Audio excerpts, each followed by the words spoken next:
अगर आपको भी अपने जीवन में रचना है इतिहास तो डेली सुबह 6 बजे जीके जीनियस पंकज के करेंट अफेयर के वीडियो का करो अभ्यास। दोस्तों, आज मैं आप सभी के लिए लेकर आया हूं 8 मई 2024 के करेंट अफेयर के सारे इम्पोर्टेंट क्वेश्चन एक ही वीडियो पर। तो चलिए शुरू करते हैं। आज का पहला सवाल आप सभी के स्क्रीन पर है। आईसीसी महिला T20 विश्व कप 2024 का आयोजन किस देश में किया जाएगा? ऑप्शन है भारत, बांग्लादेश, इंग्लैंड या फिर ऑस्ट्रेलिया। अगर आपको इस सवाल का सही जवाब पता हो तो हमारे कमेंट बॉक्स में इसका उत्तर जरूर बताइएगा, और अगर ना भी पता हो तो तुक्का लगाइएगा। The correct answer is option B, Bangladesh. अंतर्राष्ट्रीय क्रिकेट परिषद मतलब आईसीसी ने आगामी महिला T20 विश्व कप 2024 के कार्यक्रम की घोषणा कर दी है। यह महिला T20 विश्व कप का 9वां संस्करण होगा, जो 3 से 20 अक्टूबर के बीच बांग्लादेश में आयोजित किया जाएगा। भारतीय महिला क्रिकेट टीम 6 अक्टूबर को चिर प्रतिद्वंदी पाकिस्तान से भिड़ेगी। तो अगला और दूसरा सवाल है, किस बॉलीवुड अभिनेता को यूनेस्को इंडिया का नेशनल ब्रांड एम्बेसडर नियुक्त किया गया है? ऑप्शन है कटरीना कैफ, प्रियंका चोपड़ा, अनुष्का शर्मा या फिर करीना कपूर खान जी। उत्तर है ऑप्शन डी, करीना कपूर खान। बॉलीवुड अभिनेत्री करीना कपूर खान को यूनेस्को इंडिया का नेशनल ब्रांड एम्बेसडर नियुक्त किया गया है। करीना कपूर साल 2014 से यूनेस्को इंडिया के साथ जुड़ी हुई है और उन्होंने लड़कियों की शिक्षा, समलैंगिक समानता जैसे मुद्दों पर काम किया है। तो चलिए बढ़ते हैं अगले और तीसरे सवाल की तरफ। सुनीता विलियम्स अंतरिक्ष में उड़ान भरने के लिए तैयार है। इससे पहले वह कितनी बार अंतरिक्ष की यात्रा कर चुकी है? ऑप्शन है 1, 2, 3 या फिर 4 बार। सही उत्तर है ऑप्शन बी, 2 बार। भारतीय मूल की अंतरिक्ष यात्री सुनीता विलियम्स बोइंग के स्टारलाइन अंतरिक्ष यान की पहली चालक दल परीक्षण उड़ान में पायलट के रूप में तीसरी बार अंतरिक्ष में उड़ान भरने के लिए तैयार है। तो अगला सवाल जानने से पहले चलिए जानते हैं 8 मई 2024 को क्या स्पेशल है। तो दोस्तों, आज है world red cross day. Red cross के संस्थापक की जयंती के उपलक्ष्य में हर साल 8 मई को विश्व रेड क्रॉस दिवस मनाया जाता है। आपको बता दें कि रेड क्रॉस के संस्थापक हैरी ड्यूनेट थे और साथ ही international committee of the red cross के संस्थापक भी थे। उनका जन्म 1828 में हुआ था। वह प्रथम शांति नोबेल पुरस्कार के पहले प्राप्तकर्ता भी बने थे। तो चलिए बढ़ते हैं अगले और चौथे सवाल की तरफ। इंटरनेशनल इलेक्शन विजिटर्स प्रोग्राम के तहत भारत ने कितने देश के चुनाव प्रबंध निकायों को आमंत्रित किया है? ऑप्शन है 20, 23, 26 या फिर 30। The correct answer is option B, 23। निर्वाचन आयोग ने देश में चल रहे लोकसभा चुनाव 2024 के दौरान इंटरनेशनल इलेक्शन विजिटर्स प्रोग्राम के तहत 23 देशों के चुनाव प्रबंध निकायों से 75 अंतर्राष्ट्रीय अंगूतकों को आमंत्रित किया है। इसमें international foundation of electoral system के सदस्य भी शामिल है। इसका उद्देश्य विदेशी प्रबंध निकायों को भारतीय चुनाव कार्य प्रणालियों से परिचित कराना है। तो अगला और पांचवा सवाल है, भारत के पूर्व राष्ट्रपति ज्ञानी जैल सिंह की जयंती प्रतिवर्ष कब मनाई जाती है? ऑप्शन है 4, 5, 6 या फिर 7 मई को। उत्तर है ऑप्शन बी, 5 मई।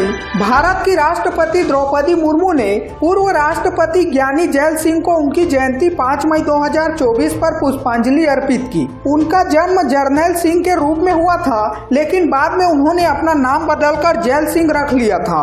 ज्ञानी जैल सिंह ने 25 जुलाई 1982 से 25 जुलाई 1987 तक भारत के 7वें राष्ट्रपति के रूप में कार्य किया था। तो अगला सवाल जानने से पहले अगर आपको करेंट अफेयर के साथ अप टू डेट रहना पसंद है तो इस वीडियो को लाइक और चैनल को सब्सक्राइब या फॉलो करके कमेंट में इस वीडियो के लास्ट में पूछे गए सवाल का जवाब जरूर बताइएगा। तो अगला सवाल है, हाल ही में किस भारतीय राज्य ने नक्षत्र सभा खगोल पर्यटन अभियान शुरू किया? ऑप्शन है केरल, उत्तराखंड, राजस्थान या फिर हिमाचल प्रदेश।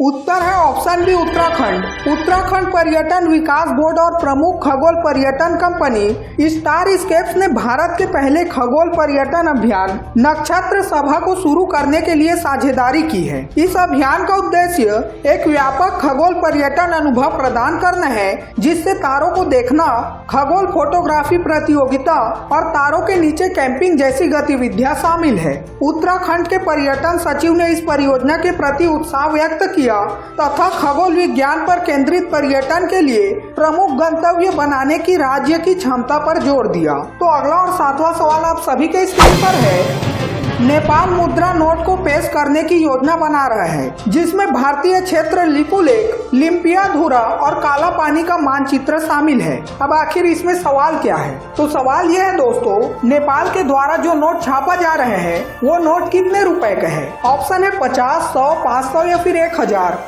उत्तर है ऑप्शन बी 100 रुपए। नेपाल ने 100 रुपए का नया नोट छापने के अपने फैसले की घोषणा की है, जिसमें भारतीय क्षेत्र लिपुलेख, लिम्पियाधुरा और काला पानी का मानचित्र शामिल होगा। यह निर्णय नेपाली प्रधानमंत्री पुष्प कमल दहल प्रचंड की अध्यक्षता में हुई बैठक के दौरान लिया गया और सरकारी प्रवक्ता रेखा शर्मा द्वारा इसकी जानकारी दी गई। 100 रुपए के बैंक नोट पर अद्यतन मानचित्र को नेपाल राष्ट्र बैंक के प्रस्ताव के आधार पर मंजूरी दी गई, जो विवाहित क्षेत्रों पर नेपाल के दावे को दर्शाता है। भारत ने नेपाल के इस कदम पर विरोध करते हुए कहा है कि संबंधित क्षेत्र पूरी तरह से भारतीय क्षेत्र में आता है, जैसा कि भारत के नवंबर 2019 के राजनीतिक मानचित्र में दर्शाया गया है। Nepal is with father of corona. तो अगला सवाल है, 30 अप्रैल 2024 तक किस बैंक का बाजार पूंजीकरण 8 ट्रिलियन से अधिक हो गया, जो बाजार मूल्य के हिसाब से बैंकों में दूसरे स्थान पर है? ऑप्शन है State Bank of India, HDFC bank, ICICI bank या फिर एक्सिस बैंक।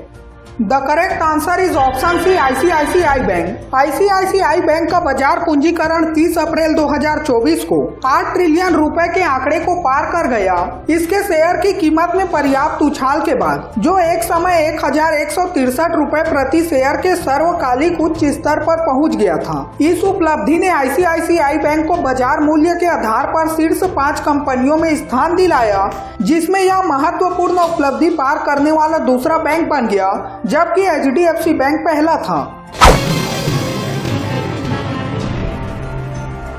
IPL इतिहास में 150 कैच लेने वाले पहले क्रिकेटर कौन बने? ऑप्शन है रोहित शर्मा, MS धोनी, विराट कोहली या फिर हार्दिक पांड्या। उत्तर है option B, MS Dhoni.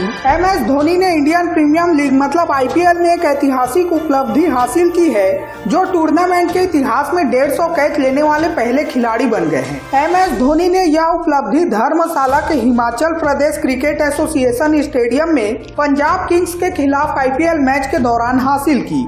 IPL में किसी खिलाड़ी द्वारा लिए गए सर्वाधिक कैच में MS धोनी पहले नंबर पर, दिनेश कार्तिक दूसरे, AB डिविलियर्स तीसरे और विराट कोहली चौथे नंबर पर है। तो दोस्तों चलिए बढ़ते हैं अगले सवाल की तरफ। इस भारतीय राज्य के पारंपरिक कारीगरों को कच्छ अजरक के लिए भौगोलिक संकेत टैग प्राप्त हुआ। ऑप्शन है राजस्थान, गुजरात, महाराष्ट्र या फिर पंजाब। उत्तर है option B, Gujarat. Patent, design और ट्रेडमार्क महानियंत्रक के कार्यालय द्वारा गुजरात के कच्छ के जीवंत क्षेत्र से उत्पन्न कच्छ अजरक के पारंपरिक कारीगरों को भौगोलिक संकेत प्रमाणन प्रदान किया गया है। यह सम्मान क्षेत्र के कारीगरों द्वारा अपनाई जाने वाली सदियों पुरानी कला की असाधारण कलात्मकता और सांस्कृतिक महत्व को उजागर करता है तथा भारत की समृद्धि वस्त्र विरासत को संरक्षित करने की दिशा में एक महत्वपूर्ण कदम है। GI टैग प्रामाणिकता और उत्पत्ति के प्रतीक के रूप में कार्य करता है तथा विशिष्ट भौगोलिक क्षेत्रों से उत्पन्न उत्पादों, सेवाओं या कलाओं को कानूनी संरक्षण प्रदान करता है। तो अगला सवाल है, बजर बजने के कारण आज की प्रश्नोत्तरी यहीं पर समाप्त करनी पड़ेगी। उससे पहले चलिए जानते हैं कल के सवाल का सही जवाब क्या था। कल के सवाल का सही जवाब है ऑप्शन सी, हिंदुस्तान जिंक वैश्विक स्तर पर चांदी के उत्पादन में तीसरे स्थान पर पहुंच गया है। तो दोस्तों चलिए देखते हैं आज का सवाल क्या है। यूरोपीय संघ ने किस देश में आर्थिक संकट के बीच $1 अरब की सहायता की घोषणा की है? ऑप्शन है लेबनान, बांग्लादेश, इंग्लैंड या फिर अफगानिस्तान। अगर आपको इस सवाल का सही जवाब पता हो तो हमारे कमेंट बॉक्स में इसका उत्तर जरूर बताइएगा, और अगर ना भी पता हो तो तुक्का लगाइएगा। कल सुबह 6 बजे फिर मिलते हैं 9 मई 2024 के करेंट अफेयर के वीडियो के साथ। तब तक के लिए बाय बाय, जय हिंद, जय भारत।